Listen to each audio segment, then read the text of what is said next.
ان کے چہرے پر تفکر کے سائے گہرے ہو گئے۔ کمرے میں اس وقت طارق چاچو، نیلم چچی، وقار اور نبیلہ تائی موجود تھی۔ وقار دروازہ بند کر دو، احمد مغل نے بڑے ٹھہرے ہوئے انداز میں کہا تھا۔ وقار نے فوراً ان کی ہدایت پر عمل کیا۔ وہ صوفے پر بیٹھ گئے، ان کی دیکھا دیکھی باقی سب بھی ادھر ادھر بیٹھ گئے۔ شاہ بخت کی تشویش میں اضافہ ہوا تھا۔ علینا ادھر آؤ بیٹا، انہوں نے علینا کو پکارا۔ وہ آہستہ سے ان کی طرف بڑھی اور ان کے نزدیک زمین پر گر گئی، پھر ان کے گھٹنوں پر سر رکھ کر رونے لگی۔ بخت کیا کر بیٹھے ہو؟ نیلم چچی نے ہول کر سوچا تھا۔ تایا جان کا ہاتھ علینا کے سر پر ٹھہر گیا۔ کیا ہوا ہے شاہ بخت؟ ان کی آواز میں سرد مہری تھی۔ کچھ بھی نہیں ہوا تایا، ابو عباس کو غلط فہمی ہوئی ہے، وہ تو بس ویسے ہی میں شاہ بخت نے بے ربطگی سے بولنا شروع کیا مگر بات مکمل نہیں کر پایا تھا۔ غلط فہمی؟ عباس کو کیا غلط فہمی ہوئی ہے؟ عباس تم بتاؤ۔ تایا جان اب کے عباس سے مخاطب ہوئے تھے۔ میں چاہتا ہوں آپ علینا سے شروع کریں، وہ مضطرب تھا۔ کیوں؟ تم سے کیوں نہیں؟ کیونکہ میں نہیں جانتا میرے آنے سے پہلے کیا ہوا تھا۔ اس کا لہجہ مدھم اشتعال لیے ہوئے تھا۔ ٹھیک، علینا مجھے بتاؤ کیا ہوا تھا۔ دیکھو بیٹا رو مت، ہم سب تمہارے پاس ہیں، چلو بتاؤ مجھے۔ وہ اس کا سر تھپک رہے تھے، انداز تسلی دینے والا تھا۔ علینا کا رونا تھم سا گیا۔ تایا ابو میں شاہ بخت کو کافی دینے آئی تھی، میں نے دروازہ بجایا مگر کوئی جواب نہ ملا۔ مجھے یہی لگا کہ شاہ بخت واش روم میں ہوگا۔ میں دروازہ کھول کر اندر آ گئی مگر کمرے میں کوئی نہیں تھا۔ میں آگے آئی تو ٹیرس کا دروازہ کھلا ہوا تھا، میں کافی لے کر ادھر ہی آ گئی۔ اتنا کہہ کر علینا چپ ہو گئی۔ پھر کیا ہوا؟ طارق مغل نے بے چینی سے پوچھا۔ شاہ بخت کی اضطراب میں اضافہ ہو گیا، وہ جانتا تھا کہ وہ کیا بتانے جا رہی تھی اور افشائے راز کا خوف وہ لب کچل کر رہ گیا۔ وہ بولنے جا رہی تھی اور وہ اسے روک نہیں سکتا تھا۔ اقتدار کا وہ تختہ جس پر وہ پچھلے کئی سالوں سے کھڑا تھا اب اس کے پیروں کے نیچے ہل رہا تھا۔ اس کے بعد کیا ہوا بیٹا؟ تایا جان نے پوچھا۔ شاہ بخت وہاں کھڑا سگریٹ پی رہا تھا، وہ کہہ رہی تھی۔ شاہ بخت نے لب بھینچ کر اپنے اندر امڑتے شدید اشتعال پر قابو پانے کی کوشش کی تھی۔ وہ جانتا تھا اب تایا جان جو بھی قیامت اٹھائیں گے کم ہوگی۔ انہیں سگریٹ نوشوں سے شدید نفرت تھی اور اسی وجہ سے ان کا گھرانہ اس لت سے محفوظ تھا، مگر اب شاہ بخت کا حشر یقیناً بہت برا ہونے والا تھا۔ علینا کے فکرے نے ان پر جیسے آسمان توڑ ڈالا تھا۔ وہ بدلے ہوئے رنگ کے ساتھ ششتر سے شاہ بخت کو دیکھتے رہ گئے۔ وہ نظریں چرا گیا۔ میں نے کافی کا مگ سائڈ ٹیبل پر رکھا اور واپس موڑنے لگی مگر اس نے بازو پکڑ کر روک لیا۔ اس کی سسکیاں تیز ہو گئیں۔ اس نے مجھے کہا کہ میں اس کی جاسوسیاں کرتی پھرتی ہوں۔ میں نے اس سے کہا کہ میرا بازو چھوڑو ورنہ میں تمہارے منہ پر تھپڑ ماروں گی۔ اس نے میرے دونوں ہاتھ پیچھے کر کے پکڑ لیے۔ میں نے چھڑانے کی کوشش کی مگر کامیاب نہیں ہو سکی۔ میں نے پیچھے ہٹنا چاہا تو میری چادر پیر سے الجھ کر اتر گئی۔ میں نے اس سے دوبارہ کہا کہ مجھے چھوڑ دو مگر اس نے مجھے ٹیرس سے کمرے کی طرف دھکا دیا جس کی وجہ سے میری شال گر گئی۔ میں بہت ڈر گئی، مجھے بہت رونا آیا تھا اور وہ پھر بات روک کر پھوٹ پھوٹ کر رو پڑی۔ تایا جان اس کا سر تھپک رہے تھے اور ان کا چہرہ ضبط کی شدت سے سرخ ہو رہا تھا۔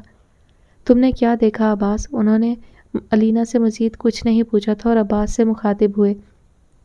میں اور سبین جاگ رہے تھے۔ مجھے وہم سا ہوا کہ شاید میں نے علینا کی آواز سنی ہے مگر اس کا کمرہ تو نیچے تھا اور آواز ٹیرس کی طرف سے آئی تھی۔ میں نے اپنے کمرے کی سلائیڈنگ ونڈو سے پردہ ہٹا کر دیکھا تھا تو شاہ بخت کا ٹیرس خالی تھا۔ میں شاید اپنا وہم جان کر پیچھے ہٹ جاتا مگر مجھے علینا کے بلند آواز سے بولنے کی آواز آئی۔ ہاں، الفاظ سمجھ نہیں آ سکے تھے۔ میں سبین کو وہیں چھوڑ کر شاہ بخت کے کمرے کی طرف آ گیا۔ دروازہ لاک نہیں تھا۔ میں اندر داخل ہوا تو میری عقل معاف ہو کر رہ گئی۔ بہت عجیب منظر دیکھا میں نے شاہ بخت کو علینا کے منہ پر تھپڑ مارتے دیکھا اور اس نے علینا کے دونوں ہاتھ موڑ کر جکڑے ہوئے تھے اور اسے دیوار کے ساتھ لگایا ہوا تھا۔ مجھے دیکھ کر شاہ بخت پیچھے ہٹ گیا۔ میں نے علینا کی چادر ڈھونڈ کر اسے اڑائی اور اسے لے کر باہر نکلنے لگا۔ اسی وقت آپ سب لوگ یہاں آ گئے۔ عباس بات مکمل کر کے خاموش ہو گیا۔ تایا جان نے عباس کے خاموش ہونے پر شاہ بخت کو دیکھا۔ تم کچھ کہنا چاہتے ہو؟ ان کے انداز میں تپش تھی۔